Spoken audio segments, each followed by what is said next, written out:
Amener des animaux dans l'enceinte d'un hôpital pour visiter les enfants cancéreux, une forme de zoothérapie déjà pratiquée au Canada avec succès. Il aura fallu à Christine beaucoup de patience pour convaincre les institutions médicales françaises d'importer cette méthode. La psychomotricienne a monté un programme Caresse d'un sourire avec le soutien de l'association de parents Coup de pouce. Avant de commencer, un protocole sanitaire doit être suivi à la lettre. Par mesure d'hygiène, tous les meubles sont recouverts pour les protéger des poils des animaux.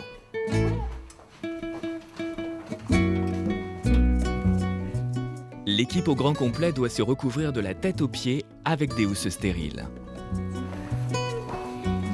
On met la protection. Et même impatients, les enfants doivent eux aussi prendre toutes les précautions. Tu frottes, tu frottes, tu frottes. C'est bon, vous êtes tout pareil. Bon, il y a qui là-dedans? Si je vous dis que c'est un lapin et qu'il est tout gris foncé. Grisouille. Non, grisou c'est après.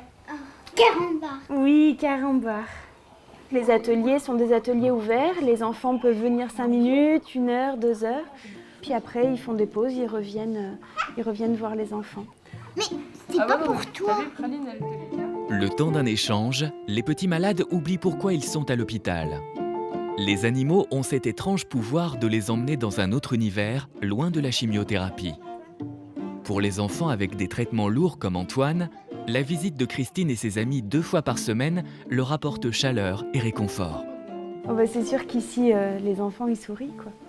Et puis on passe un bon moment, les parents aussi, j'ai l'impression, ça fait plaisir. Bon, des fois, il y a les frères et les sœurs qui viennent. Et puis ça désamorce un petit peu l'angoisse, ça favorise l'envie d'être en lien. Et puis là, pour le coup, bah, c'est les enfants qui sont les médecins des animaux, et plus l'inverse. Donc on est un peu déguisés en docteurs, et puis là, c'est nous qui les soignons, c'est nous qui nous occupons d'eux. Bah, vous aussi. La zoothérapie est une médiation pour un projet thérapeutique. Il ne suffit pas d'amener des animaux comme ça auprès des enfants puis de dire ça va leur faire du bien, poète en l'air. La zoothérapie est un moyen de mettre en œuvre un projet thérapeutique par des gens compétents. Ce n'est pas seulement la présence de l'animal, même si l'animal en soi peut nous apporter beaucoup. En fait, aujourd'hui, nous, ce qu'on voudrait, c'est de pouvoir faire en sorte que ce programme-là, il se mette en place dans d'autres établissements hospitaliers et que les sourires qu'on voit ici, ben, on puisse les voir sur d'autres enfants. On voudrait être pilote pour mettre en place ces projets-là. C'est juste du bonheur en condensé. On a l'impression de servir à quelque chose et puis pour moi, c'est tellement évident quoi, que